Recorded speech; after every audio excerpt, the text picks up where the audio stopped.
con esta segunda unidad en la cual vamos a hablar de historia constitucional. Llegando a la conclusión de esta segunda unidad, haremos una pausa para que tomen un café, pero primero vamos a empezar a adentrarnos al tema, ¿vale? Muy bien. Vamos a pasar por toda esta historia del constitucionalismo mexicano desde 1808 hasta nuestros días. Vamos a hablar de la Constitución de Bayona, de su estatuto, de la Constitución de Cádiz, del contenido de esa Constitución de Cádiz, elementos constitucionales de López Rayón de 1812.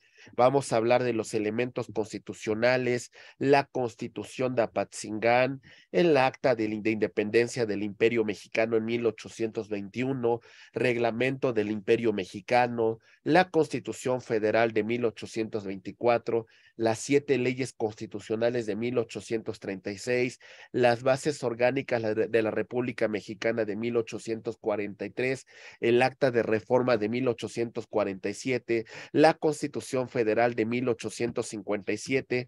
Hablaremos del Segundo Imperio Mexicano de 1864 a 1867. Continuaremos con la República Restaurada. Hablaremos del Porfiriato, la Revolución Mexicana y la Constitución que nos rige el día de hoy. Así que vamos a pasar por todo este bosquejo histórico. En ese orden cronológico, vamos a empezar con el Estatuto de Bayona de 1808. Y es una historia que molesta mucho a los españoles por dos reyes peleles, dos reyes que no servían para nada, Carlos IV y Fernando VII. Ahorita voy a mencionar por qué estos reyes españoles que querían defenderse de la imposición de un rey que dio Napoleón, se establecieron en Cádiz y establecieron esta Constitución de 1812. Ahorita les digo cómo se va a tratar. Tenemos un primer proyecto de independencia por Ignacio López Rayón en Zitácuaro, hoy estado de Michoacán, en la cual se plantea una independencia de la América septentrional. Tenemos el proyecto de José María Morelos y Pavón en la Constitución de Apatzingán de 1814. Tenemos a partir del día 27 de septiembre de 1821 la independencia de México y como consecuencia su acta de independencia que fue signada un día después, 28 de septiembre de 1821. Como no teníamos un emperador, para 1822 la corona se ofreció al Libertador de México, el primer emperador mexicano, que es don Agustín de Iturbide. Muy bien. El gobierno de Iturbide tuvo una efímera vigencia. Para 1823 abdica y en 1824 se crea la Constitución Federal de ese mismo año, octubre de 1824. Para 1836 tenemos que los centralistas conservadores tienen mayor número de diputados y creamos una constitución centralista llamada 7 leyes constitucionales de 1836. Estas leyes se modificaron para 1842 con las bases orgánicas. En este momento teníamos una guerra de intervención con los Estados Unidos y para 1847 dejamos sin vigencias estas leyes señaladas con antelación, pero ¿qué creen? Ya habíamos perdido más de la mitad del territorio nacional. Para 1857 se convoca un nuevo Congreso Constituyente, Constitución de 1857, y esta Constitución incorpora las llamadas leyes de reforma. ¿Vale? Algunos conservadores no estaban contentos con las leyes de reforma y esta Constitución liberal, fueron y ofrecieron la corona a un emperador, ¿sale? el emperador Maximiliano de Habsburgo, que de 1863 a 1867 estableció un segundo imperio. Y bueno, después de toda esa historia, sabemos que vino una revolución y para el 5 de febrero de 1917 tenemos una constitución que nos rige al día de hoy. Y bueno, una de las reformas más importantes es la reforma en materia de derechos humanos. Muy bien, vamos a empezar con 1808, la Constitución de Bayona. Ahí va. Tenemos como personaje principal a un emperador francés. Ahí lo tenemos. ¿Saben cómo se llama, verdad?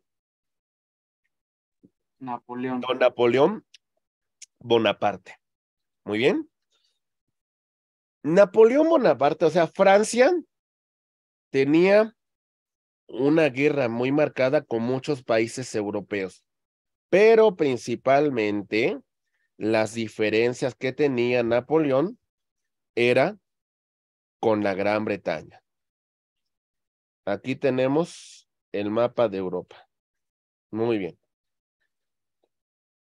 Europa, la Gran Bretaña había hecho alianza con Prusia, con el Imperio Austrohúngaro y con otros reinos. Napoleón Bonaparte quería evitar que tomaran Portugal los británicos porque esto era un enclave importante para el Pacífico. Entonces, lo que buscó Napoleón es una alianza con España. En España tenían a un rey pusilánime, las cosas como son. Aquí lo tenemos, don Carlos IV. Le decían el cornudo.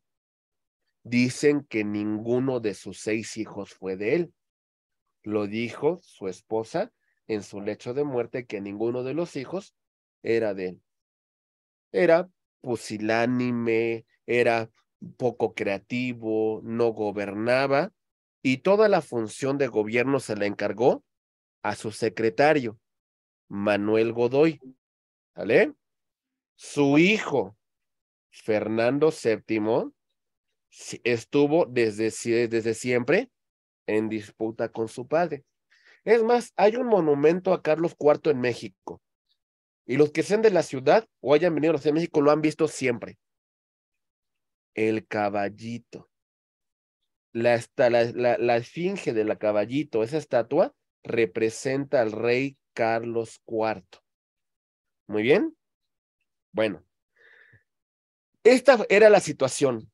Una disputa en la familia real. ¿Qué quería Napoleón?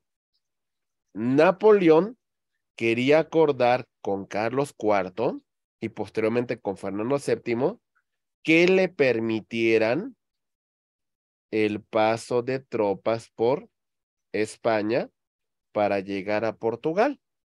¿Sale?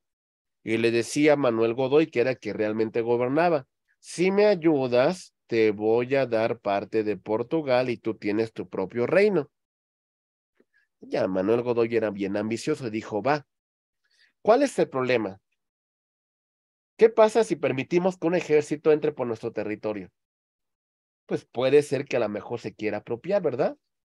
Y como veía Napoleón esas diferencias en la Casa Real, ya en 1808, en el motín de Aranjuez, don Fernando VII había hecho abdicar a su padre. ¿Con quién cree que se fue a acusar? Carlos IV. Inclusive fue de lamebotas con Napoleón. ¿Sale?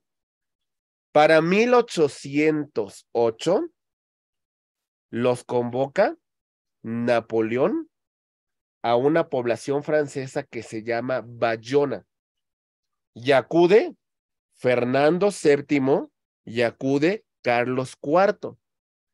En esta reunión de Bayona hace abdicar acá a Fernando VII y regresa la corona a Carlos IV. Después hace abdicar a Carlos IV. ¿Y a quién creen que nombra como rey? Ni siquiera él, ¿eh? Nombra rey a su hermano, José Bonaparte. El primer movimiento, compañeros, a ver, escuchen bien, porque si son ustedes muy persinados con el cura don Miguel Hidalgo y Costilla, déjenme decirles que él no lanzó ningún grito de independencia, ¿eh? No tuvo ni idea de lo que quería.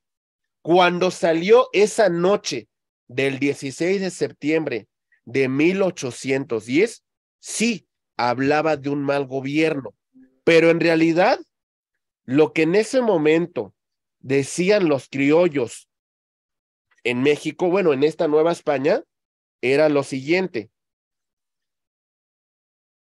¿Contra quién se levantaban? ¿Contra quién decían que había un mal gobierno? Los habitantes de la Nueva España no reconocían como gobierno al rey José Bonaparte. Decían que era usurpador. Por primera vez se utilizaba un término que se utilizó mucho durante el sexenio de Felipe Calderón. Decían que era ilegítimo, decían que era, ¿cómo le llamaba Obrador a Calderón? Espurio, que era un rey espurio. ¿Sale? Muy bien. Y en la Nueva España, los criollos decían que el rey legítimo era Fernando VII. Decían en su grito de dolores, viva la familia de los Borbones. Viva don Fernando VII. No crean que decía viva México, ¿eh? No crean que decía la independencia, no. No reconocían a José Bonaparte y decían que el legítimo rey era Fernando VII, la familia de los Borbones.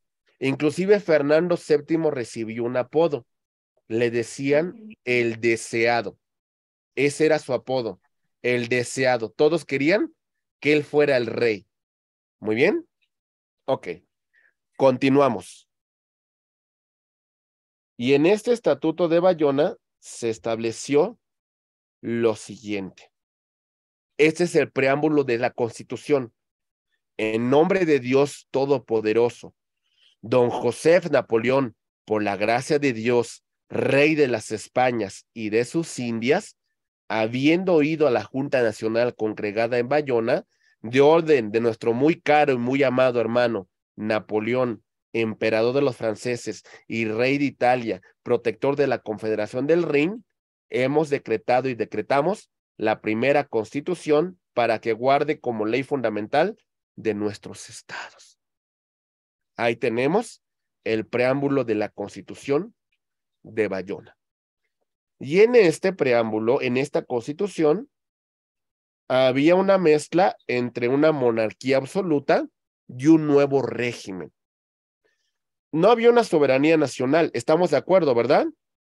Es una carta que prácticamente impuso Napoleón Bonaparte. ¿A quién designó rey? A su hermano José Bonaparte. Los españoles la apodaban Pepe Botella porque era bien borracho, bien borracho.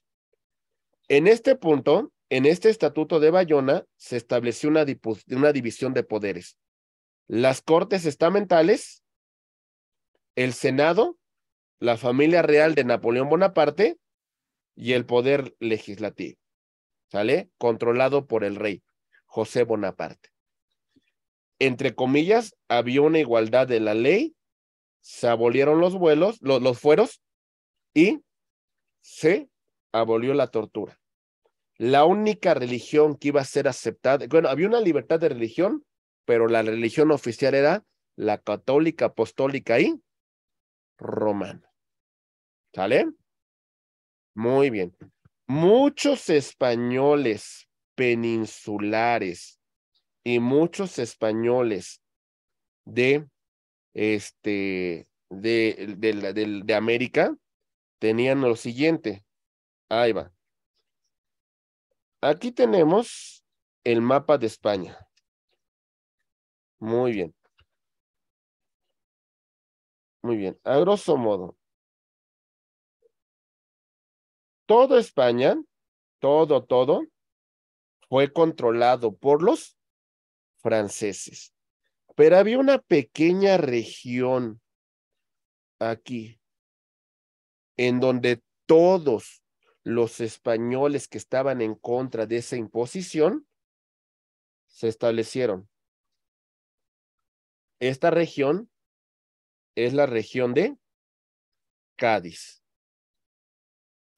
Y en Cádiz llegó inclusive, también llegaron los españoles de las Américas. Tenemos un diputado mexicano que es Fray Servando Teresa de Mier, uno del norte que es Ramos Arizpe. Y también tenemos diputados de varias otros, reino, otros, ¿cómo le llamamos? De departamentos americanos de España. Ahí estaban en Cádiz. Ellos desconocían a los franceses y reconocían como rey legítimo a don Fernando VII. Decían que era el rey de todos los españoles. En este momento, en esta Constitución de Cádiz de 1812, vamos a verificar que el rey legítimo es don Fernando VII. Por la gracia de Dios, establece esta Constitución de la monarquía española. En este momento, España tenía estos territorios. Todo esto era España. Toda esta región de América. Bueno, aquí quitamos a Brasil. Por supuesto que Brasil era de Portugal. Tenemos regiones de África. Tenemos parte de la región de la India. Y tenemos lo que son las Filipinas. Hasta ahí llegaba el reino de los Borbones. Muy bien. Ok. Cádiz, 1812. Cuando esta constitución se estableció en octubre de 1812, muchas plazas de armas en muchos de los territorios españoles cambiaron su nombre a Plaza de la Constitución. ¿Sale? La plaza del centro histórico de la Ciudad de México se llama Plaza de la Constitución en honor a la Constitución de Cádiz de 1812. ¿Qué establecía la Constitución de Cádiz? Bueno, señalaba lo siguiente. Ahí va. Punto 1. Soberanía nacional reside en la nación, en el pueblo, y esta se va a encontrar representada por don Fernando VII, rey de todos los españoles. A don Fernando VII vamos a que firme esta constitución, pero este rey se va a encontrar limitado ¿a qué? A la constitución. Ya no iba a ser un rey absolutista, iba a ser un rey controlado por la constitución. ¿Vale? División de poderes. El ejecutivo, ¿quién lo tiene? El rey. ¿Quién crea las leyes? Las cortes. Y tenemos un poder judicial conformado por tribunales. El rey tenía límites, ¿verdad?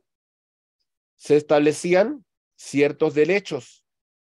Igualdad ante la ley, libertad de imprenta, derecho a la propiedad. ¿Cuál era la única religión que iba a ser respetada? La católica, apostólica y romana. ¿Sale? Vamos a terminar con el diezmo y también vamos a dar fin al tribunal de la Santa Inquisición. Ya no más, o este tribunal que castigaba delitos contra la fe. Hay un ejército nacional y hay un servicio militar obligatorio. La Constitución hablaba de la educación primaria como obligatoria y vamos a establecer una desamortización de tierras del clero para que produzcan fuera las tierras de manos muertas. Terminamos con los gremios y las aduanas en todo el territorio español y vamos a fomentar el comercio. Eso establecía Cádiz. Muy bien. Ok. Fernando VII, para 1814, regresa al poder.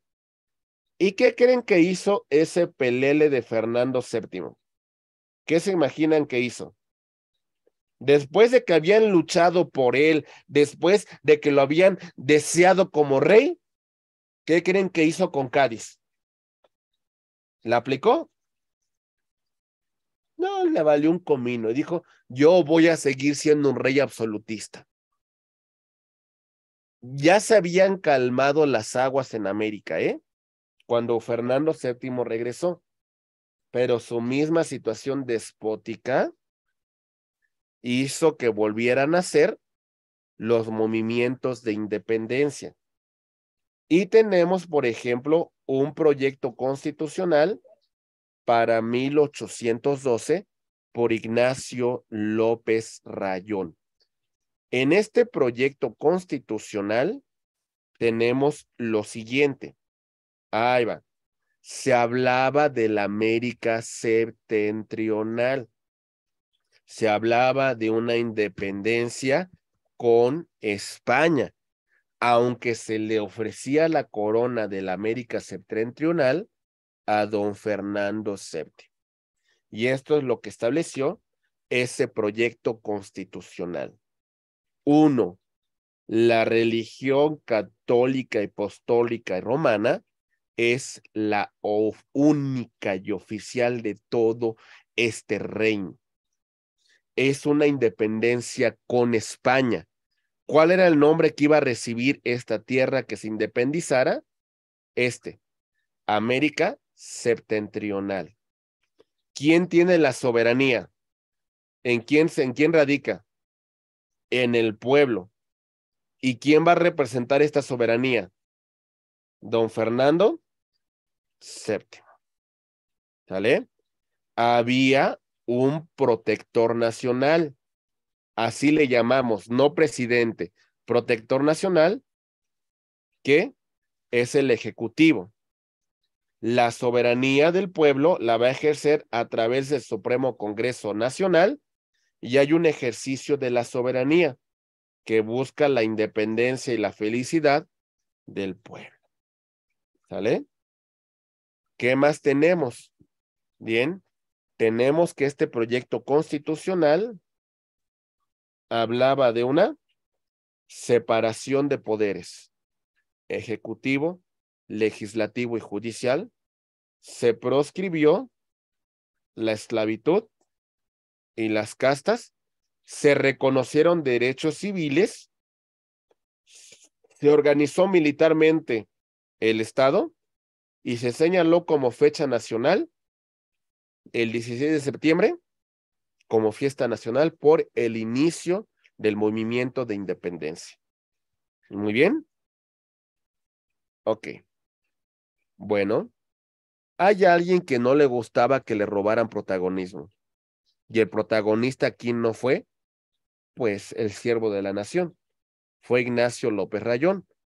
Morelos no le gustó mucho este proyecto de López Rayón y por eso, para 1813, convoca al Congreso Constituyente de Chilpancingo, que se reunió en Apatzingán para 1814.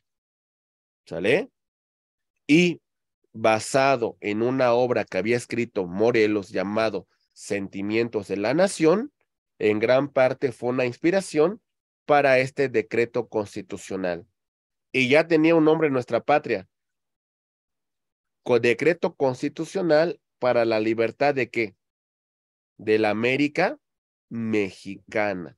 sancionada el 22 de octubre del año de 1814. Y esta constitución establecía lo siguiente, atentos, decía, ahí va. 1. La religión católica, apostólica y romana es la única del Estado, ¿sale? Para que no vengamos con medias tintas. 2. La facultad de dictar leyes y establecer la forma de gobierno es base de la soberanía. ¿En quién reside la soberanía? Otra vez, en el pueblo. Y el ejercicio de la representación nacional lo vamos a tener en diputados elegidos por los ciudadanos. ¿Lo vamos comprendiendo, compañeros? Ok. Esta América mexicana se va a dividir su poder en 3: ejecutivo, legislativo y judicial. Y dice, no puede ejercerse por una persona ni en una sola corporación. Hay que dividir al poder para que no se corrompa. Fórmula de Montesquieu. Dividamos el poder y este no se va a corromper.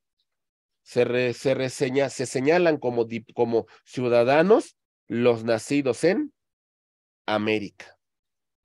La ley va a ser igual para todos. Tenemos un principio de presunción de inocencia. Todo el ciudadano se reputa inocente mientras no sea declarado culpable. Estas son las provincias de nuestra patria. Tenemos las provincias de la América Mexicana: México, Puebla, Tlaxcala, Veracruz, Yucatán, Oaxaca, Tecpan, Michoacán, Querétaro, Guadalajara, Guanajuato, San Luis Potosí, Zacatecas, Durango, Sonora, Coahuila y el Nuevo Reino de León. Ahí tenemos a las provincias. Poco después de este proyecto, Morelos es apresado y es fusilado en San Cristóbal, Ecatepec. ¿Vale? Ahí murió este proyecto. Ya no hubo más movimientos, prácticamente. Y tenemos a un personaje que fue factor para derrotar los movimientos de independencia. Su nombre, Agustín de Iturbide. Muy bien.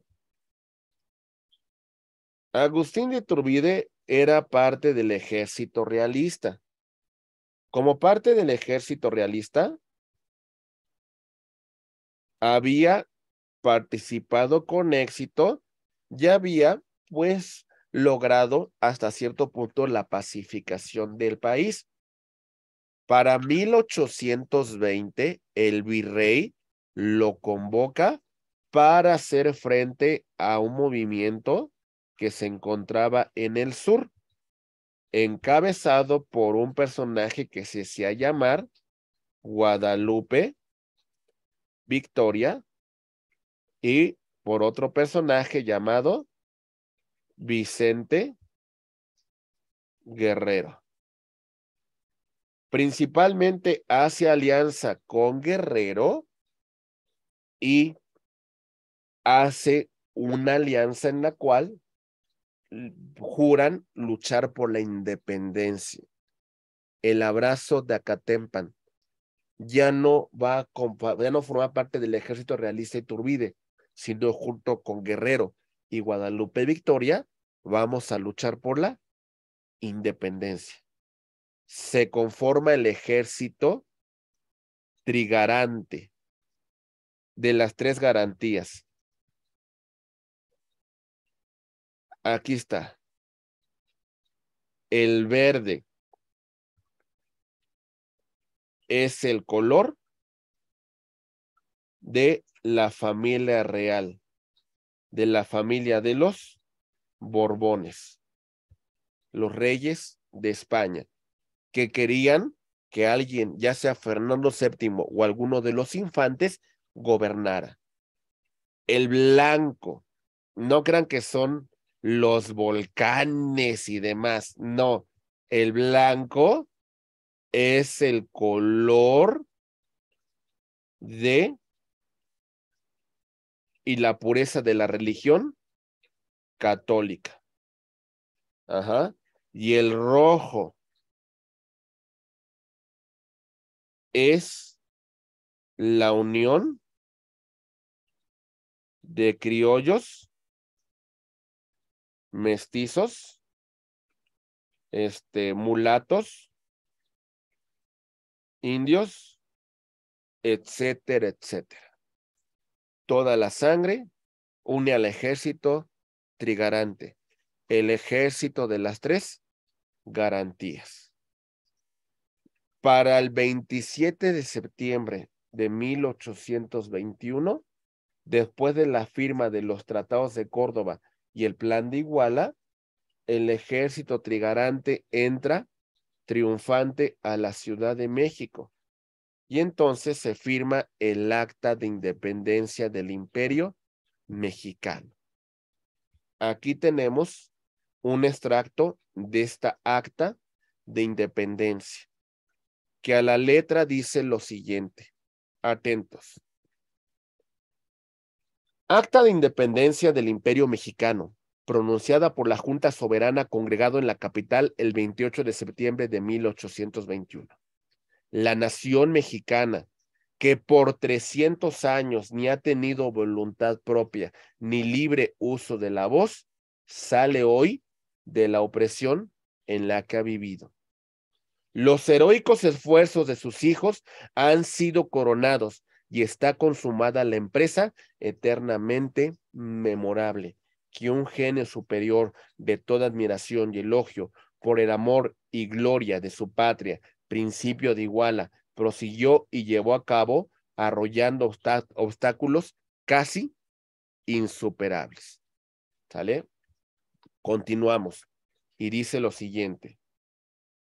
Restituida, pues, la parte septentrional al ejército de cuantos derechos le concedió el autor de la naturaleza y reconocen por innegables y sagrados las naciones cultas de la tierra en libertad de constituirse de modo que más convenga a su felicidad y con representantes que puedan manifestar la voluntad y sus designios, comienza a hacer uso de preciosos dones y declara solemnemente por medio de la Junta Suprema del Imperio que es nación soberana e independiente de la antigua España, con quien en lo sucesivo no mantendrá otra unión que una amistad estrecha en los términos que proscriben los tratados, que entablará relaciones amistosas con demás potencia y cuantos actos puedan estar en posesión de permitir a otras naciones soberanas, que va a constituirse con arreglo a las bases de Plan de Iguala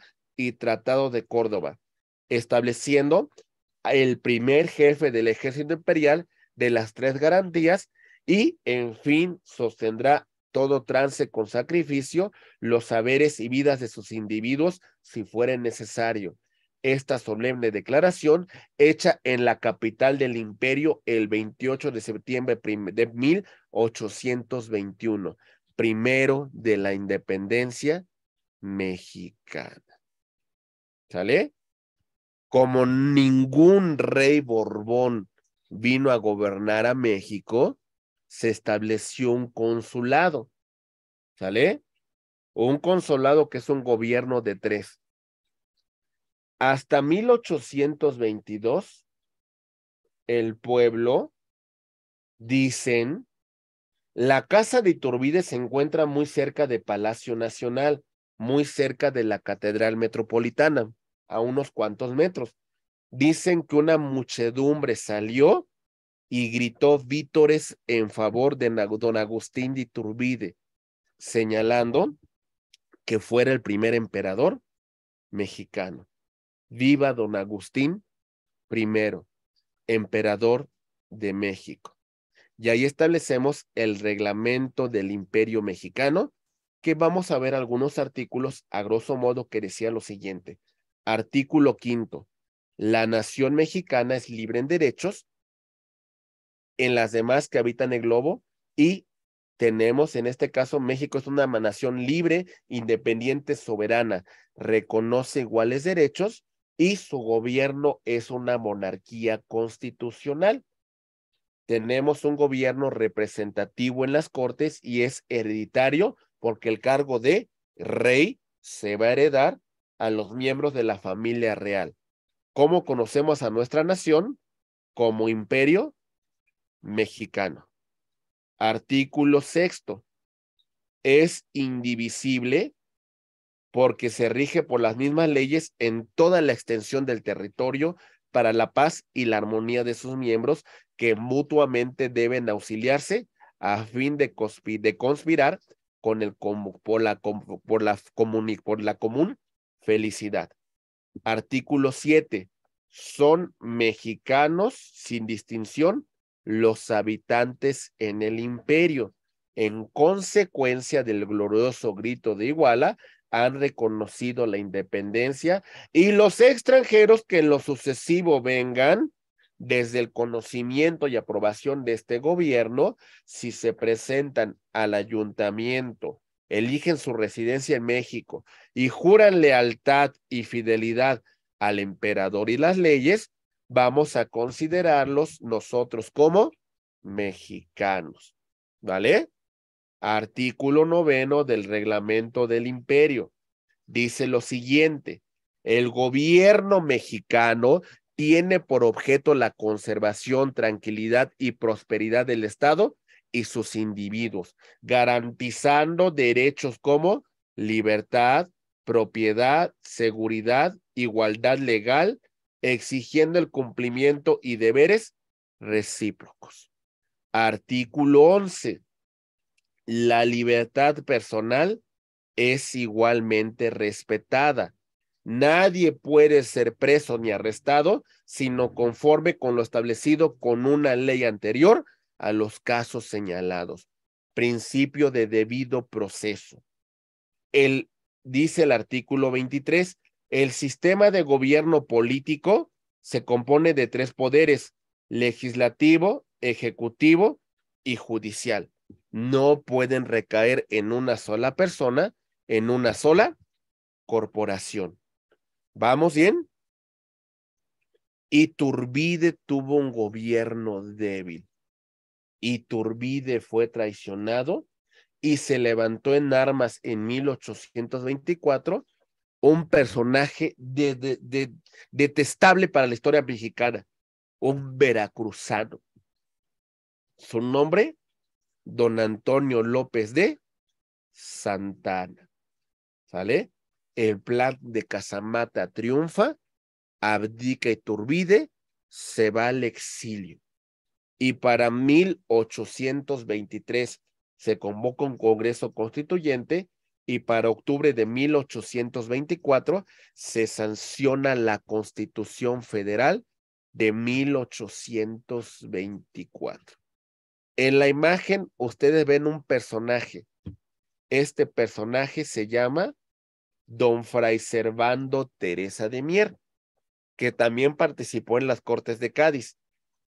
¿Por qué es importante hablar de don Fray Servando Teresa de Mier? Porque dijo don Fray Servando Teresa de Mier que con tristeza él veía que si México adoptaba el federalismo, iba a existir una segregación de nuestro territorio nacional. Y en este Congreso, ¿qué provincias creen que se separan? Antes Centroamérica formaba parte del Imperio Mexicano. Con esta constitución, los primeros que dicen, vámonos, es Centroamérica. Guatemala, Nicaragua, El Salvador, Honduras, Costa Rica, vámonos. Ya no más nos vamos a incorporar. ¿Sale? Este Congreso establece proscrito don Agustín de Iturbide y dice que si regresa va a ser pasado por las armas.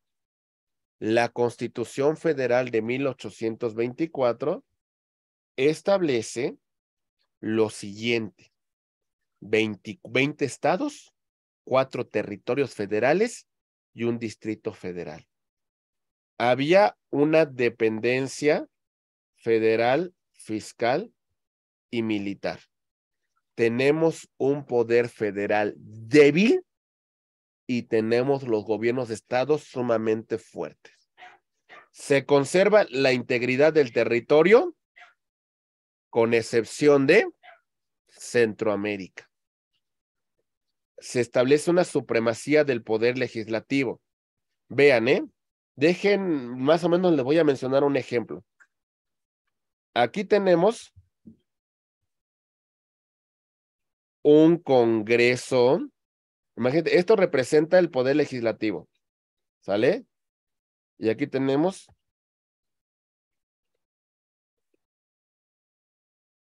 ahí está. ¿Qué pueden ver que tenía la Constitución del 24? ¿Qué me pueden decir? Como la pura imagen, ¿qué me dirían? Tenemos un poder legislativo sumamente fuerte, poderoso, grande, y tenemos un ejecutivo muy pequeñito, muy débil. ¿Sale? Entonces, el poder ejecutivo sometido al poder legislativo. ¿Sale? Muy bien. Seguimos. Se defendía el tema de la soberanía de los estados, no del poder ejecutivo federal. Otra vez, con una imagen a veces dice más que 1000 palabras. Ahí va. Voy a poner un ejemplo. Ahí va. Vamos a poner ejemplo. Aquí tenemos a México.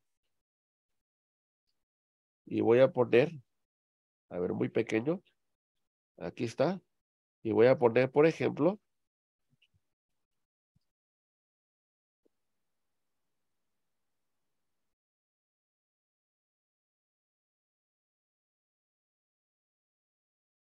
¿qué me pueden decir con esta imagen? Tenemos un poder federal, un ejecutivo federal sumamente débil, y tenemos gobiernos de los estados sumamente fuertes, poderosos, terratenientes.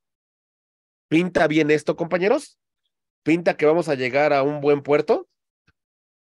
No, ¿verdad? ¿Vale? Ahí va. Seguimos.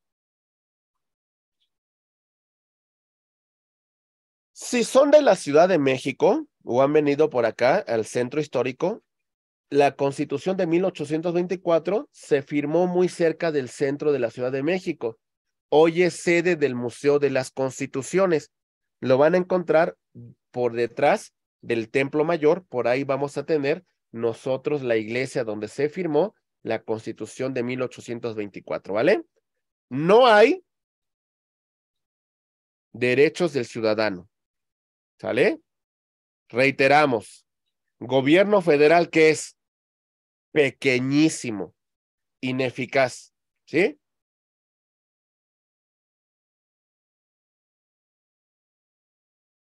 Deme un segundito, por favor.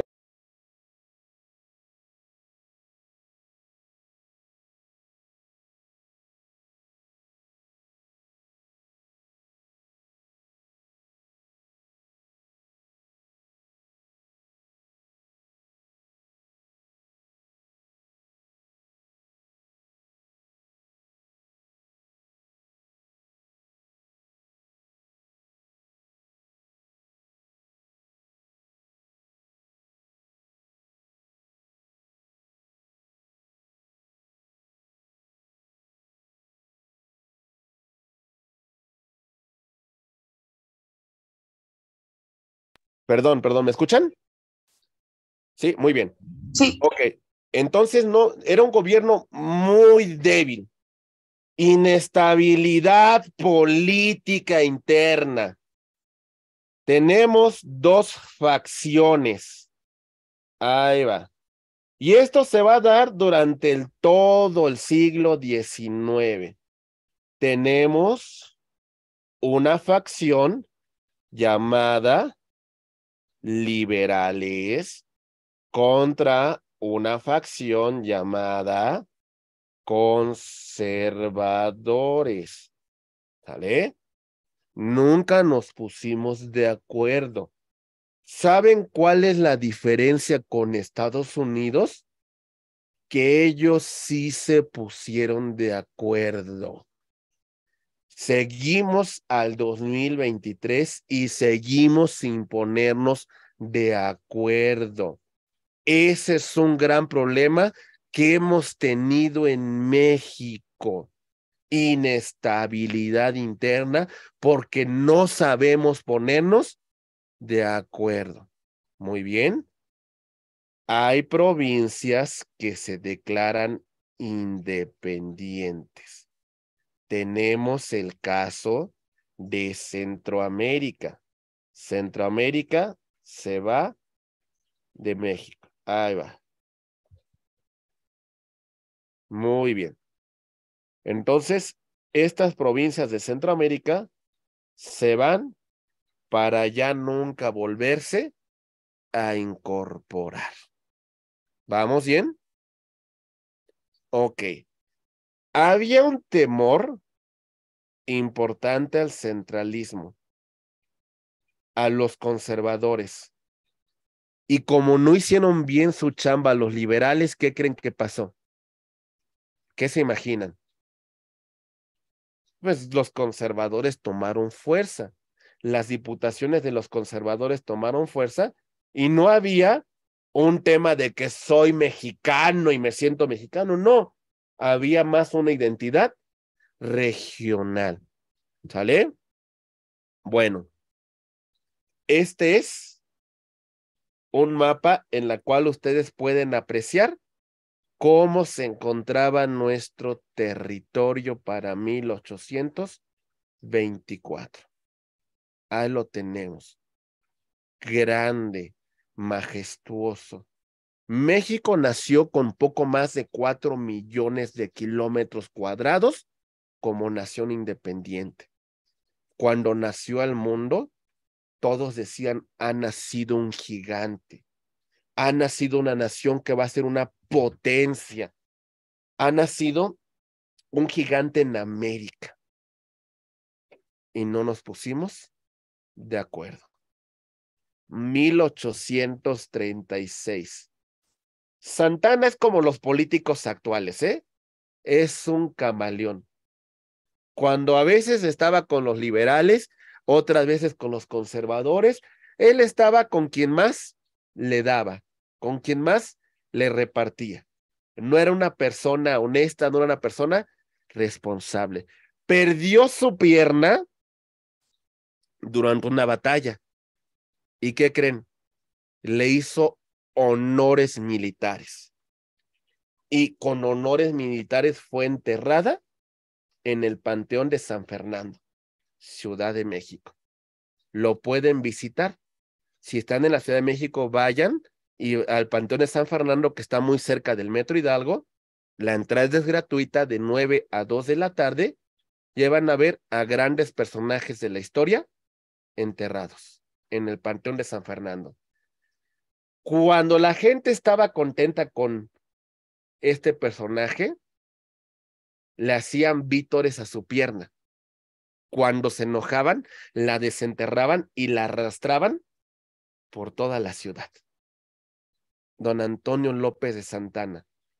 Las diputaciones centralistas tomaron mayor fuerza y para 1836 derogamos la Constitución de 1824 y establecemos unas leyes llamadas leyes constitucionales de 1836, principalmente impulsadas por don Antonio López de Santana. ¿Vale? Muy bien. 7 leyes principalmente se conformaban. Voy a destacar lo siguiente para que me vayan entendiendo. Aquí está. Primera ley. Derechos de los ciudadanos. Escuchen bien lo que voy a decir. Solamente podían ser ciudadanos los varones, ¿sale? Y además se requería otra cuestión, tener 21 años cumplidos y tener cierta cantidad de ingresos en oro. Mi calidad de ciudadano me lo daba mi mayoría de edad, 21 años, pero también mi capacidad económica. ¿Vamos bien? ¿Sí o no? Ok. Segunda ley. A lo mejor han visto muchas calles que se llaman como el siguiente personaje. Se crea un supremo poder llamado conservador. Hay un personaje que estudió en Europa. Su nombre de este personaje es Manuel Sánchez Tagle. Manuel Sánchez Tagle estudió en Francia con Sieyès y trajo una idea innovadora. Se crea un supremo poder conservador. Este supremo poder estaba por encima del poder ejecutivo, del poder legislativo y del poder judicial. Por encima, los regulaba, los controlaba. No tenía ningún límite. Se decía que su único límite de este poder era frente a Dios. ¿Sale? Un poder por encima del ejecutivo, legislativo y judicial. Supremo poder conservador. ¿Vamos bien? Ok. Este poder verificaba que los actos del ejecutivo, legislativo y judicial no fueran contrarios a la Constitución. ¿Quién calificaba si eran o no contrarios a la Constitución, compañeros? El supremo poder conservador. ¿Vamos bien? ¿Sí o no? ¿Sale? Siguiente punto. Diputados y senadores. Congreso de Diputados y Senadores, 2 cámaras. Ahí va. Pero aquí vamos a cambiar, vamos a establecer también lo siguiente. Ahí va. Vamos a ver. Muy bien. Tenemos lo siguiente. Para ser diputado, para ser senador. Además de ser varón, diputado, 21 años cumplidos. Senador, 30 años cumplidos. Un ingreso de por lo menos 1,000 pesos oro. ¿Vale? Me importaba mucho tu capacidad económica.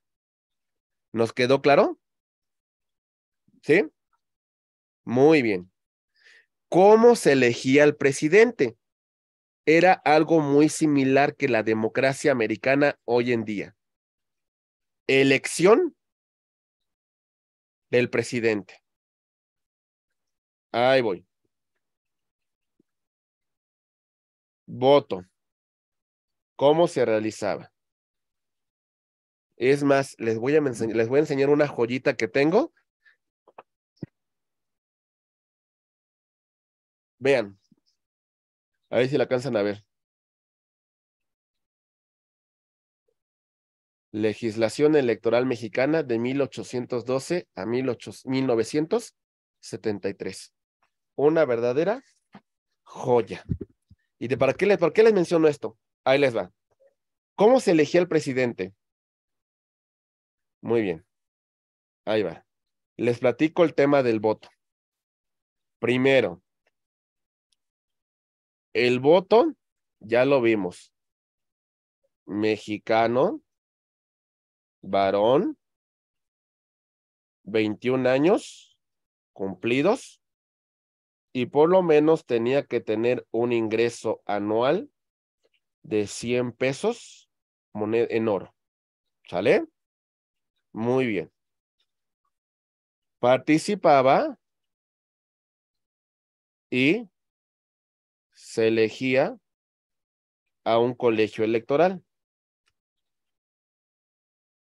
Este colegio electoral, a su vez, iba a votar por quien sería el presidente. Era un voto indirecto, como la democracia americana de hoy en día. ¿Nos queda claro? ¿Sí o no? ¿Sí? Muy bien. Siguiente. Vamos a organizar el poder judicial. ¿Cómo lo organizamos? Ahí va. Atentos, por favor. Muy bien. El poder judicial lo vamos a organizar en lo siguiente. Tribunales. Muy bien. Poder judicial. Lo dividimos en Suprema Corte. Más bien, Corte Suprema de Justicia. Muy bien. Tenemos tribunales colegiados de circuito y tenemos juzgados de distrito. Así integramos la organización del Poder Judicial. La Suprema Corte, conformada por ministros, los tribunales colegiados por magistrados y los juzgados por jueces. Esta era la jerarquía. Órgano de primera instancia, órgano de segunda instancia y órgano supremo. Muy bien. ¿Sí, compañeros? Ok. Tenemos un vocabulario inadecuado cuando hablamos de nuestro país, la división territorial de México. Aquí, nuestro país se conformaba de la siguiente manera. Atentos, por favor. Tenemos un gobierno centralista. Hablamos de un gobierno que va a tener poder en todo el territorio. Y lo que tenemos en relación de la división territorial, aquí sí hablar de provincias. Es un estado centralista.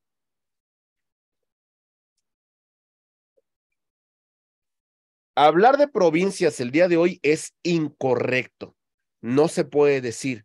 Son entidades federativas, son autónomas, no son provincias. Es incorrecto decir, ¿dónde fuiste?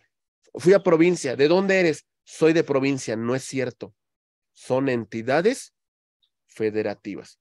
Para 1836, 1842, ahí sí eran efectivamente provincias. ¿Vamos bien? Ok. Siguiente. El Congreso puede modificar la Constitución. Bien, se establecía el mecanismo para su modificación. Bien. Para 1843, México tenía profunda crisis. En 1836 tenemos que una entidad mexicana se había separado de nuestro territorio, Texas, 1836. Muy bien. Se le otorgó la independencia con una condición, otra vez el Pelele de Santana, con la condición de que no se incorporara a los Estados Unidos. ¿Qué se imaginan que fue lo primero que hizo la provincia de Texas? ¿Qué se imaginan? Se incorporó a los Estados Unidos. Y todo empezó también por un decreto del Pelele de Santana. Les voy a decir por qué. Y este es un problema serio y real, ¿eh? Y este es un problema que cometimos. Muy bien. Atentos, por favor. Había un problema muy serio con el tema de los estados del norte. Aquí, en su momento cuando los teníamos. Poco habitados, poco desarrollo, muy poca población. ¿Sale? Santa Ana se le ocurre una idea. Invitar a los americanos a establecerse en estos territorios. Inclusive se les donaba tierra, se pedía que invirtieran con la condición de que se convirtieran en mexicanos, de que fueran católicos y que se sometieran a las leyes mexicanas. ¿Qué se imaginan que pasó? Por una población de 10 personas, 10 eran americanos, norteamericanos, y uno era mexicano. Era indudable que esto iba a pasar. Culpa del Pelagatos de Antonio López de Santana. Bueno, México tuvo muchos problemas. Y para 1843, 1847, Estados Unidos no se conformó con Texas. Estados Unidos quería más. Suprimimos al poder conservador, seguimos con la constitución centralista y tuvimos la intervención de los Estados Unidos de Norteamérica. Es más, con tristeza, esta imagen representa el Zócalo de la Ciudad de México y la bandera norteamericana ondeó en Palacio Nacional y ondeó en el centro de la Ciudad de México. Ahí estuvo. Perdimos más de la mitad de nuestro territorio nacional. Para 1847, a relamernos las heridas. Perdimos más de la mitad del territorio. Algo me pasaba cuando yo iba en la primaria. De verdad que me daba mucha tristeza, inclusive cuando me dieron la clase de esta parte, me puse a llorar. Me sentí impotente, yo me sentí mal, dije, bueno, es una cuestión que no debemos olvidar como mexicanos que eso ocurrió. Se mancilló nuestro territorio. ¿Podríamos decir que la mejor les fue mejor? Sí, pero nuestro territorio se mancilló. Nuestro territorio fue vulnerado. Nuestro territorio fue violentado. De esta gran extensión, lo perdimos. Políticos peleles, políticos corruptos, políticos vendidos. Ese ha sido un gran problema en nuestro país. Para 1847, retomamos la vigencia de la Constitución de 1824. Aquí tenemos en la imagen a un diputado jalisciense, un personaje ilustre del estado de Jalisco llamado Don Mariano Otero. La gran aportación de Otero, a grosso modo se la voy a mencionar, solamente ténganlo como referencia, es que creó una figura jurídica llamado juicio de amparo. Bueno, no es que la haya creado, sino la tomó de otro personaje llamado Don Manuel Crescencio Rejón, pero lo presentó a nivel nacional, a nivel federal. ¿Y cuál es la importancia del amparo? El amparo es una figura bajo el cual nosotros vamos a defender nuestros derechos frente a actos de autoridad que los vulneren.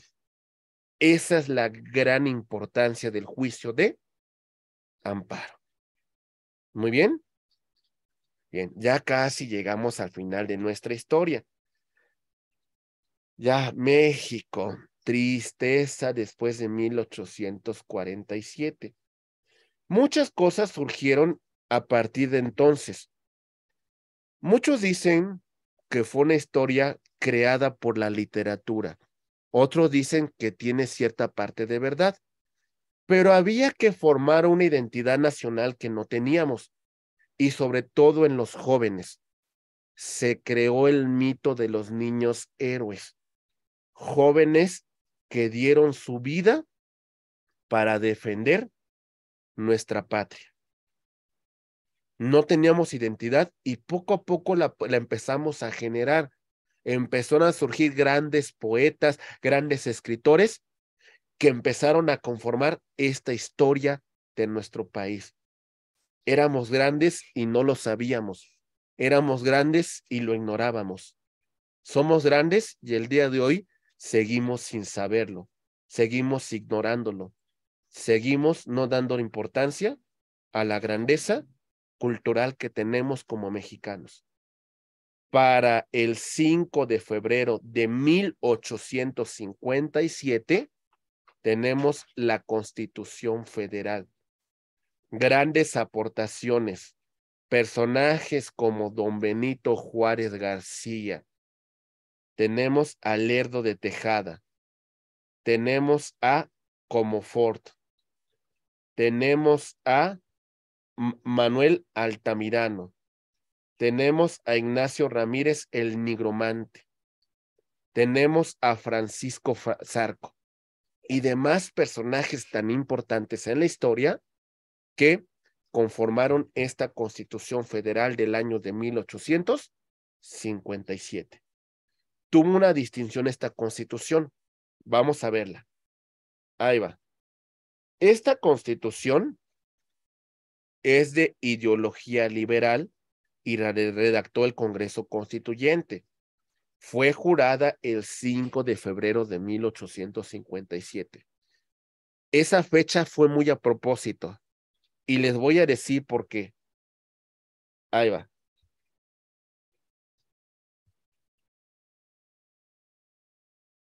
La Iglesia y el Estado. Normalmente la Iglesia católica, apostólica y romana tuvo gran fuerza durante nuestra historia. Y el 5 de febrero se conmemoraba al primer santo mexicano reconocido por el Vaticano. ¿Sale? Este santo mexicano era, acuérdeme el nombre, San Felipe de Jesús, primer santo mexicano reconocido por el Vaticano. ¿Por qué firmamos la Constitución el 5 de febrero de 1857? Para establecer un Estado laico. Por encima de la cuestión religiosa va a estar la Constitución. Antes de 1857 podríamos mencionar que así más o menos era esto. A ver. Esto era antes de 1857. ¿Qué podemos ver en esta imagen, compañeros? ¿Qué estaba por encima?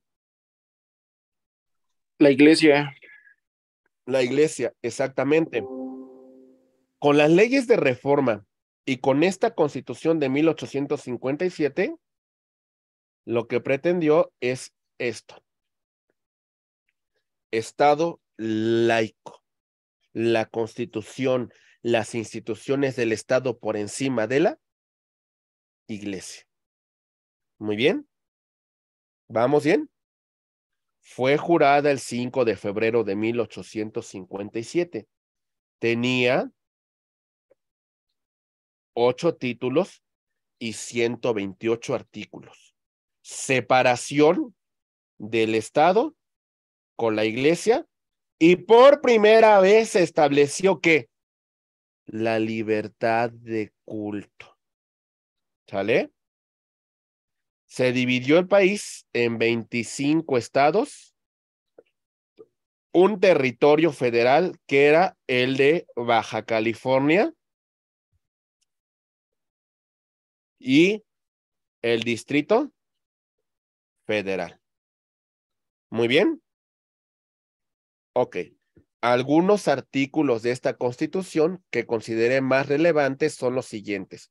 Le voy a dar lectura muy rápido para que ustedes vean la importancia de estos artículos. Ahí va. ¿Listos? Muy bien. Ahí voy. Artículo 7º. La libertad de expresión. ¿Sale? ¿Vamos bien? No me puedes coartar esta libertad. El límite va a ser cuando afecte a terceros. La libertad de portación de armas de fuego, pero en el domicilio, con la autorización en este momento del Ministerio de Guerra. ¿Vale? No se reconocen más títulos nobiliarios. No hay condes, no hay vizcondes, no hay marqueses, ni nada de eso. Nada de eso hay. Muy bien. Se prohíben los fueros. ¿Sale? Se prohíben los tribunales especiales. Se prohíben los fueros de guerra en tiempos de paz. Esto se estableció en la ley Juárez. Se prohíbe la mutilación, los azotes y el tormento. Se absuelve la pena de muerte. Solamente va a quedar reservada para el traidor a la patria, salteadores de caminos, ¿sale? Parricida. ¿Saben qué es un parricida? Quien priva de la vida a sus hijos o hijos hacia el padre o entre cónyuges, ¿sale? Homicidio agravado, alevosía, traición y ventaja. Subsiste la pena de muerte en el fuero militar y en el tema de piratería. ¿Vamos bien? ¿Sí? Siguiente punto. Ahí va. Atención. Seguimos en la Constitución de 1857, ¿eh? Artículo 27. Inviolabilidad de la propiedad. ¿Sale? No me puedes generar actos de molestia en mi domicilio. Y si vas a generar un acto de molestia, autoridad, funda y motiva por qué me estás generando esa molestia. Incapacidad para que las corporaciones civiles y eclesiásticas adquieran más bienes de los que necesiten para su objeto. Ley Lerdo. Iglesia, ¿para qué quieres sus terrenos? Ni cultivas ni produces, solamente puedes tener los terrenos que sean necesarios para tu actividad pastoral. ¿Se entiende? Definimos a la nacionalidad mexicana, perdón, mexicanos por nacimiento, mexicanos por naturalización. Artículo 31. ¿Cuáles son las obligaciones que tenemos como mexicanos? ¿Cuáles son los derechos que tenemos como ciudadanos? ¿Cuáles son nuestras obligaciones? ¿En quién reside la soberanía? En el pueblo. ¿Sale? El pueblo. Ah, bueno, omití señalar una cuestión. Ciudadano era el mexicano por nacimiento, varón, ¿vale? Mayor de 21 años, con un modo honesto de vivir. Así era el tema de la ciudadanía. Muy bien. ¿Quién es el soberano? Es el pueblo. Muy bien. Seguimos. Ahí va. México es una república. república. ¿Sale? No es una monarquía, es una república que va a gobernar a través de sus representantes y el pueblo va a elegir por medio del voto a quién lo va a representar. Micrófonos, por favor, compañeros, cuidadito. Muy bien. ¿Qué más tenemos, mis queridos compañeros? Tenemos que México va a estar conformado por estados libres y soberanos. ¿Sale? En todo lo que concierne a su régimen interior se van a autogobernar, pero se van a someter a lo que establezca la Constitución Federal. Dividimos al poder en tres: ejecutivo, presidente de la República, legislativo, una sola cámara, una sola, la Cámara de Diputados, y el poder judicial, Suprema Corte de Justicia de la Nación, tribunales colegiados de circuito, juzgados de distrito. ¿Sale? Elección de presidente, artículo 76, sufragio indirecto, primer grado y escrutinio secreto. Lo mismo que señalamos con antelación. ¿Qué significa, mis queridos compañeros? Significa que el voto iba a ser a un colegio electoral. El ciudadano votaba para elegir un colegio electoral y este colegio iba a votar por el presidente. ¿Vamos bien? Muy bien. Ok. Requisitos para ser presidente: mexicano, mayor de edad, 35 años cumplidos, modo honesto de vivir, que haya residido el último año en la República Mexicana, que no forme parte de la iglesia, que no forme parte del fuero, etcétera, etcétera. Muy bien, ahí voy.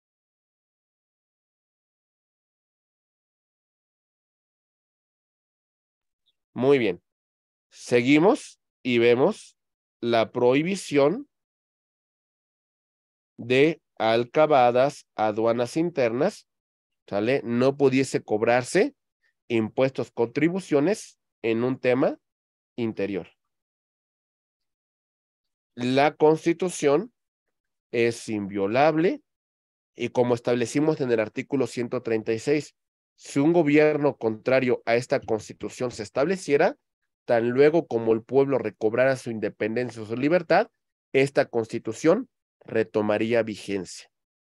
Aquí tenemos nuestro hermoso país para 1857. Vean los estados. Tenemos un territorio federal, el de la Baja California. ¿Sale? Tenemos un distrito federal, capital del país. Tenemos a Sonora, Chihuahua, Nuevo León y Coahuila, que formaban un solo estado, Tamaulipas, Sinaloa, Durango, Zacatecas, Aguascalientes, que recién se había incorporado como estado para 1847. ¿Sale? Tenemos a San Luis Potosí, Jalisco, Colima, Michoacán, Guanajuato, Querétaro, Estado de México, Puebla, Tlaxcala, Guerrero, Veracruz, Oaxaca, Tabasco, Chiapas y la península de Yucatán conformaba un solo estado en este momento. ¿Vamos bien? ¿Sí? Un grupo de conservadores no les gustó esto. No les gustó. Discúlpeme lo que voy a decir, pero había un tema de clasismo muy importante. Decían, ¿cómo un indio prieto, chaparro, nos va a gobernar? ¿Cómo es posible? ¿Cómo es posible que tengamos a Juárez como presidente? Clasismo puro. Un grupo de conservadores se fue a Europa y en Europa fue a ofrecer la corona mexicana. Ahí les va. El primer interesado en tener hasta cierto punto cierta influencia en América, que prácticamente ya la había perdido, es Francia. Y Francia quería aprovecharse que Estados Unidos estaba en una guerra civil. La guerra civil de los Estados Unidos fue de 1860 a 1865. Es decir, en ese momento Estados Unidos estaba más preocupado por una cuestión interna que lo que pasara en América, ¿verdad? ¿Vamos bien? Ok, tenemos un emperador francés, Napoleón III. Napoleón III ya conocía al príncipe austriaco Maximiliano de Habsburgo. Él nunca iba a gobernar el imperio austrohúngaro. ¿Por qué? Porque no estaba en la línea sucesoria, sino era su hermano. Muy bien. Napoleón vio la oportunidad porque los conservadores mexicanos llegaron con Napoleón III. Y entonces Napoleón los recibió y los mandó a Miramar con un archiduque austriaco que se encontraba casado con una emperatriz belga. Su nombre, Maximiliano de Habsburgo, de la casa de los Habsburgo, reinantes del imperio austrohúngaro. Muy bien, ahí los tenemos. Dicen las malas lenguas que Maximiliano era homosexual y que prácticamente el matrimonio con Carlota fue una cuestión de conveniencia política, como ocurría en las casas europeas. Carlota era una mujer guapa, era una mujer hermosa, era una mujer, además de todo, era una mujer fuerte, tenaz, y fue la primera gobernante mexicana, ¿eh? La primera mujer que gobernó México, porque mientras Maximiliano estaba preocupado por otras cuestiones, quien realmente gobernaba era Carlota. Muy bien. Maximiliano era muy liberal, más liberal que el propio Juárez. Y aquí se dio el primer fraude electoral. Les voy a decir por qué. Maximiliano quería gobernar, sí, pero no quería gobernar sin el amor del pueblo, sin que el pueblo lo deseara. ¿Y qué creen que llevaron los conservadores? Pues cartas apócrifas en la cual el pueblo pedía que él fuera su emperador. Pues ¿de dónde, verdad? Maximiliano creyó en la buena voluntad de los conservadores. Ah, pero había un conservador que era hijo de un prócer de la independencia, hijo de José María Morelos y Pavón. Su nombre, Juan Nepomuceno Almonte. Era un conservador y fue a ofrecer la corona de México a Europa. Bien, pero teníamos que maquilar muy bien esto para que de alguna manera este emperador estuviera representado por un ejército. Y esto ocurrió. Con motivo de muchas guerras que tuvo Juárez y muchas cuestiones de inestabilidad, México no tenía dinero. Debo, no niego, pago, no tengo. México suspendió la deuda externa. En ese momento, los principales países que le debíamos era a la Gran Bretaña, a Francia y a España. Se enojaron ellos, así como, ¿cómo es posible que no nos quiera pagar? Eso no lo vamos a tolerar. Estamos molestos y vamos a decirle a ese gobierno que cómo es posible que haya suspendido la deuda. ¿Sale? Muy bien. Entonces, ¿qué fue lo que hicieron? Gran Bretaña Francia y España mandaron barcos que llegaron al puerto de Veracruz y exigieron el pago de la deuda. Muy bien, aquí vamos a mencionar algo muy importante. Atención, por favor, compañeros. Resulta que en un teatro de Veracruz llamado Teatro de la Soledad hubo un compromiso de México para pagar la deuda. La Gran Bretaña y España quedaron conformes y se fueron. ¿Quién no quedó conforme? Pero ya tenía un propósito de establecerse. ¿Quién creen? Francia. Y el ejército francés se quedó en México. ¿Sale? Ya tenían el propósito de establecer un imperio. Napoleón III. Napoleón III no, hizo que su ejército se quedara en nuestro territorio. Honestamente les voy a decir una palabra. ¿Ganamos una batalla? Sí, pero perdimos la guerra. Bueno, en realidad fueron dos batallas importantes que se ganaron, ¿eh? La más relevante fue la del 5 de mayo de 1863 en la ciudad de Puebla, en los fuertes de Loreto y Guadalupe. Esa fue la más importante. Varios pueblos indígenas fueron los que combatieron contra el llamado mejor ejército del mundo. Muy bien. Pero hubo una batalla que perdieron en Veracruz una legión llamada extranjera en un pueblo de Veracruz llamado Camarón. Fueron aniquilados. Tal fue el recordatorio de esta guerra que cuando conquistaron una parte de África, en honor a esa batalla, le colocaron en nombre un país, los franceses, la legión extranjera. Hablamos de Camerún, ¿vale? Pero por esta batalla que perdieron. Ignacio Zaragoza le dice a Juárez en un telegrama: señor presidente, las armas nacionales se han cubierto de gloria. Lamentablemente fue la batalla que ganamos, pero la guerra se perdió. Un héroe del 5 de mayo, posteriormente fue presidente. Hablamos de don Porfirio Díaz Mori.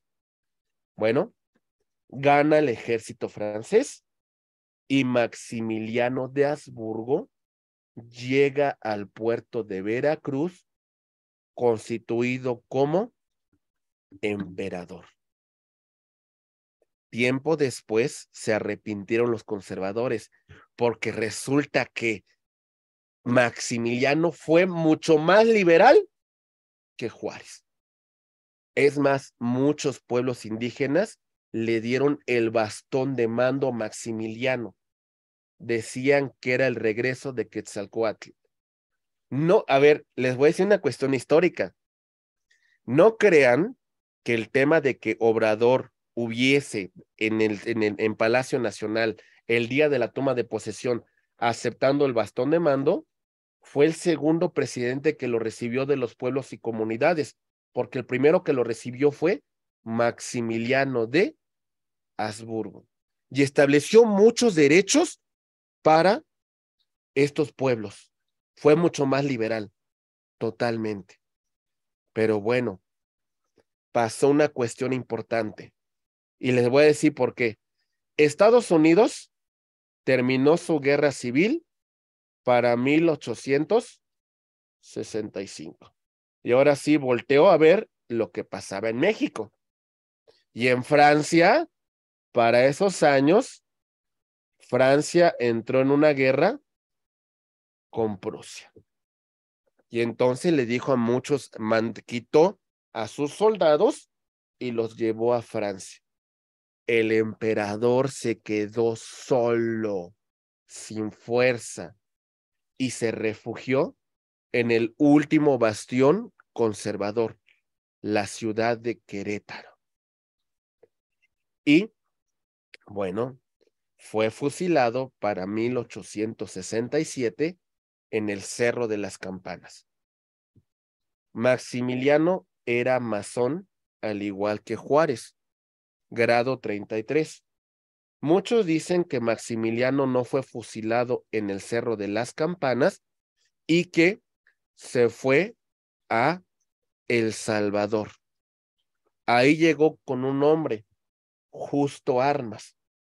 Inclusive la historia de Salvador señala el arribo de este personaje para 1867, un austriaco con un perfecto español, bien educado, conocedor de la historia de México, y llegó con instrumentos personales de Maximiliano de Habsburgo.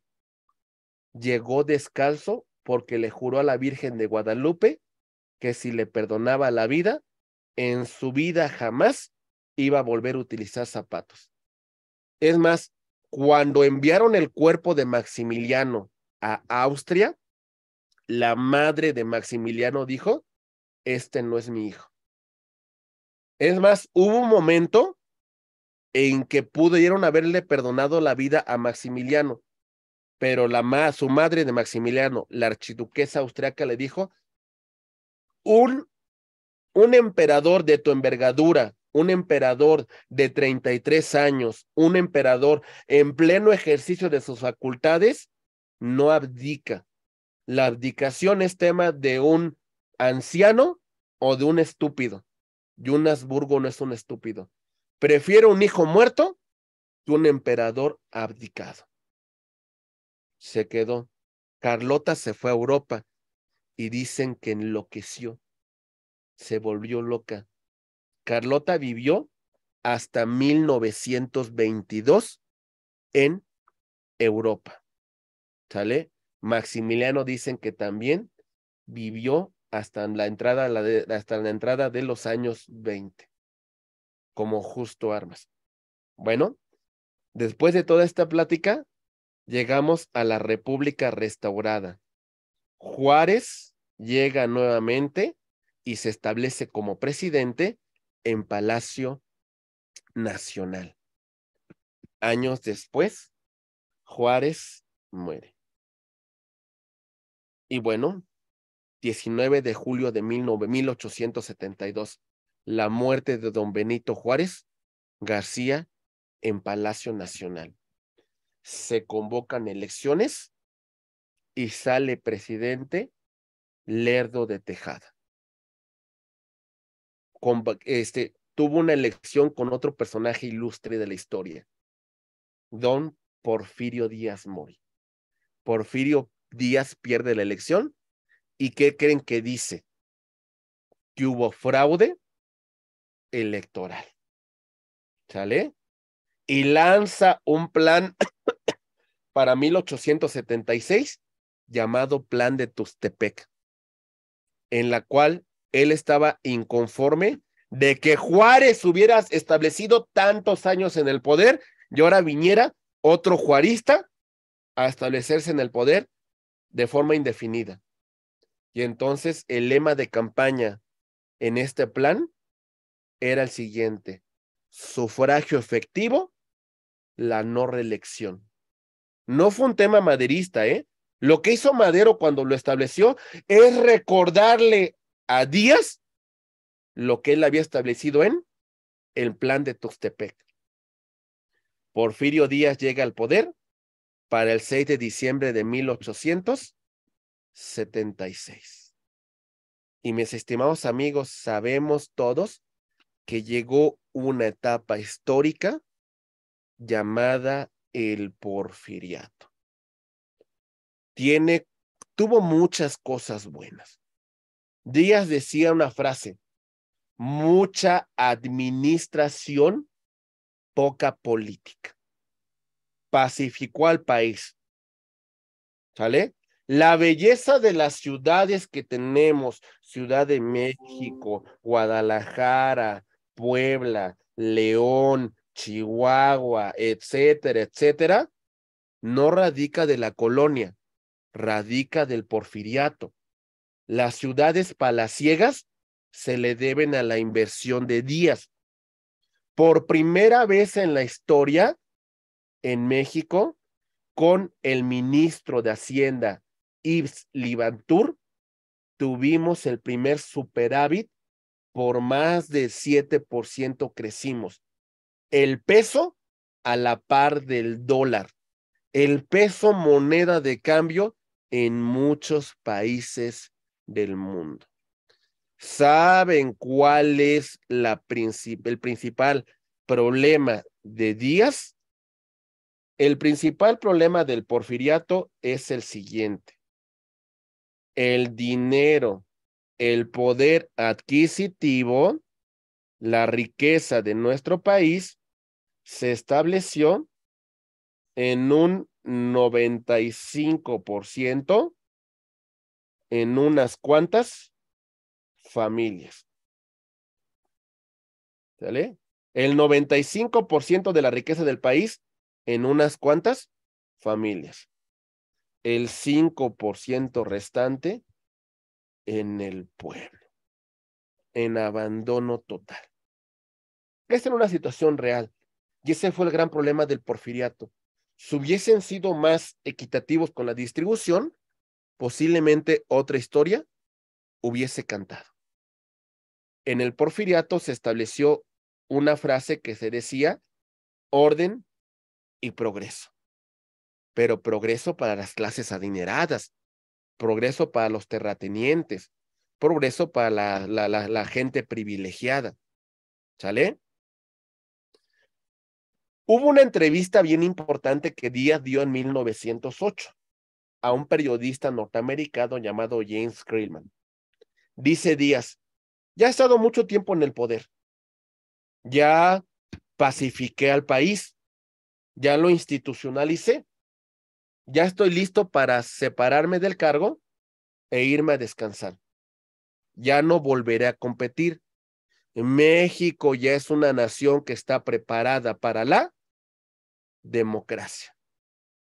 Eso estableció Díaz en esta entrevista que estuvo con el periodista norteamericano James Krillman. Le creyeron. Principalmente tenemos un personaje del norte del país.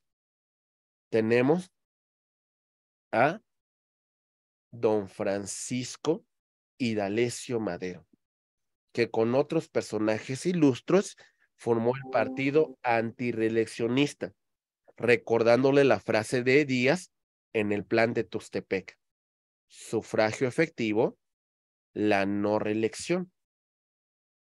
Díaz cumplió con su palabra, no. Inclusive en 1910, este personaje histórico, Francisco Indalecio Madero, escribió un libro que se llama La sucesión presidencial de 1910. Como era opositor, se fue encarcelado y fue privado de su libertad en una prisión de San Luis Potosí. Y el 5 de octubre de 1910, Madero convoca al pueblo que se levante en armas para el 20 de noviembre de 1910. ¿Hubo algo para ese 20 de noviembre? La realidad es que no. No es que ella, si de pronto estalló la revolución, pero se convocó al pueblo. Sí hubo un movimiento 2 días antes del 20 de noviembre, el 18 de noviembre de 1910, muy cerca del centro de la ciudad de Puebla, teníamos una familia de hermanos zapateros, los hermanos Cerdán, Aquiles, Maximino y Carmen Cerdán, que sí, de alguna manera los descubrieron que tenían armas, el ejército llegó y bueno, privó de la vida a Aquiles y Maximino. Sobrevivió Carmen Cerdán. ¿Bien? Muy bien, compañeros. La Revolución Mexicana, 20 de noviembre de 1910. Si algo tenemos que reconocerle a Díaz, que Díaz tenía la fuerza militar para haberse permanecido en el poder y hacer frente a este movimiento revolucionario. Pero Díaz decidió abdicar para el 2 de mayo de 1911 y se fue al exilio para ya nunca volver a regresar a su patria. Muchos dicen, murió en 1915 en París. Muchos dicen, creo que la historia está juzgando mal a Díaz y debería regresar a suelo mexicano sus restos. Se encuentran en el Panteón de Montparnasse. Ahí muchos mexicanos llevan banderas, llevan arreglos florales y reconocen a ese presidente Porfirio Díaz, que tuvo muchos errores, sí, pero hasta cierto punto tampoco quería derramar sangre. Francisco y Madero se convocan a elecciones y con el 90% del sufragio es elegido presidente. Antes de Obrador, el otro presidente que había sido elegido con una gran cantidad de votos, en ese momento se contabilizó, se supone, 16 millones de votos para Francisco y Madero. ¿Generó mucha expectativa? Sí. ¿Y saben cuál es el problema? Noviembre de 1911. Para 1912, ya, reparte las tierras, ya, crea esto, ya, cambia las leyes. Y no es tan fácil. Un país que había tenido una crisis durante muchos años, no lo vamos a cambiar en 1, 2, 3 años, ¿verdad? ¿Estamos de acuerdo con eso? Pero los que lo habían apoyado, ahora se le voltearon. Zapata, Villa, Carranza y demás personajes se voltearon. Ya no lo apoyaron. Y tenemos a otro un detestable personaje. Le apodaban la cucaracha. Era marihuano, era ciego, era miope y era borracho. Su nombre, Victoriano Huerta. La canción de la cucaracha fue en honor a él, ¿eh? Vean lo que dice, la cucaracha ya no puede caminar porque le falta marihuana que fumar. Esa fue una canción que se le dedicó a Huerta.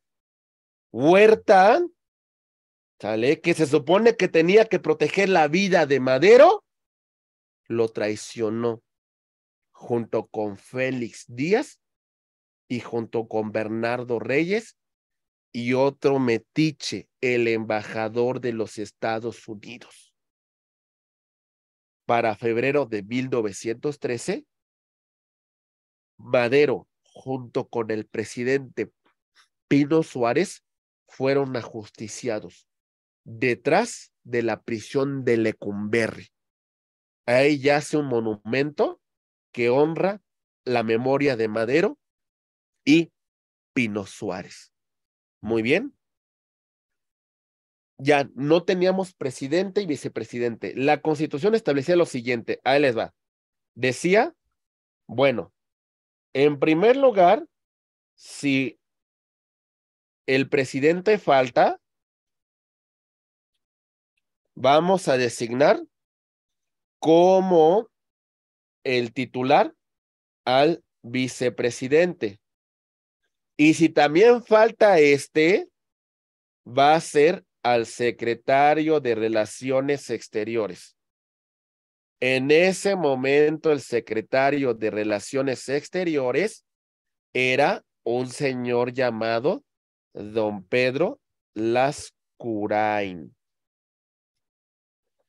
Toma el cargo y en 45 minutos designa como su secretario de Estado a Victoriano Huerta. Renuncia al cargo y toma posesión como presidente constitucional don Victoriano Huerta. Al menos defendió la constitucionalidad porque eso se logró. Ahí tenemos al presidente que menos tiempo duró en su cargo, solamente 45 minutos. La revolución es un tema tan complejo que los que eran amigos luego son rivales luego son amigos, luego se traicionan y inició en 1910. Muchos dicen que concluyó hasta la denominada Guerra Cristera. Un momento de terminación, la verdad es que no hay una fecha exacta, pero bueno, la Revolución Mexicana. Personajes que son, como dice una telenovela, amigos y rivales. Primero, todos unidos contra Díaz. Ya lo quitamos y ahora eres presidente tú, Madero. Te desconocemos, no te apoyamos, mueres y llega a Villa, la Ciudad de México, y llora. Y dice, los capitalinos son unos cobardes, no defendieron a un gran hombre. Y agarró Villa y en una calle principal de la Ciudad de México, él agarró y le puso el nombre de esa calle en honor a Francisco Madero, la calle de Madero. ¿Sale? Después, Huerta se establece en el poder y dice Carranza era gobernador de Coahuila, el varón de Cuatro Ciénegas. Dice, desconozco a Huerta. Se le suman Villa y Zapata. Y después lo van a desconocer. O sea, es un tema bien complejo la revolución. Pero alguien que entendía que la manera de solucionar los problemas del país era a través de una constitución, era el varón de Cuatro Ciénegas, don Venustiano Carranza. Y don Venustiano Carranza para 1914 en Aguascalientes conforma el denominado Plan de Aguascalientes, cuyo propósito era congregar a un constituyente que se conformó de 1916 a 1917 en la ciudad de Querétaro, en el Teatro de la República. Y ahí es donde el 5 de febrero se promulga la Constitución Política de los Estados Unidos Mexicanos de 1917. Muy bien. Nuestra Constitución tiene 9 títulos. Se conforma por un total de 136 artículos. ¿Sale? Tenemos un título primero que se compone a su vez de 4 capítulos. Capítulo 1 de los derechos humanos y sus garantías. Los derechos inalienables a nuestra persona y cómo se van a proteger. Capítulo 2, la nacionalidad mexicana por nacimiento y por naturalización. Capítulo 3, ¿quiénes son los extranjeros? ¿Y qué derechos les vamos a reconocer, verdad? Capítulo 4, de los ciudadanos mexicanos, ¿sale? De sus derechos y de sus obligaciones.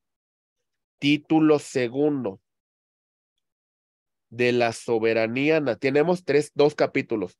La soberanía nacional. ¿En quién reside? En el pueblo. Somos un estado federal, somos una república representativa, democrática, laica.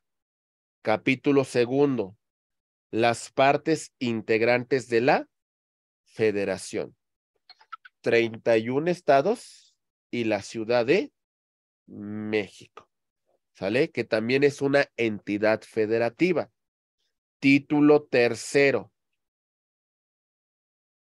hablamos de 4 capítulos. Capítulo 1, división de poderes, ejecutivo, legislativo y judicial. Capítulo 2, el poder legislativo, 2 cámaras, diputados, senadores. Capítulo 3, el poder ejecutivo recae en el presidente de la República, que se apoya con las secretarías de Estado. Capítulo 4, el Poder Judicial. ¿Cómo se va a conformar? Vamos a verlo un poco más adelante. ¿Sale? ¿Hasta aquí vamos bien? Muy bien. Título 4. El Sistema Nacional Anticorrupción.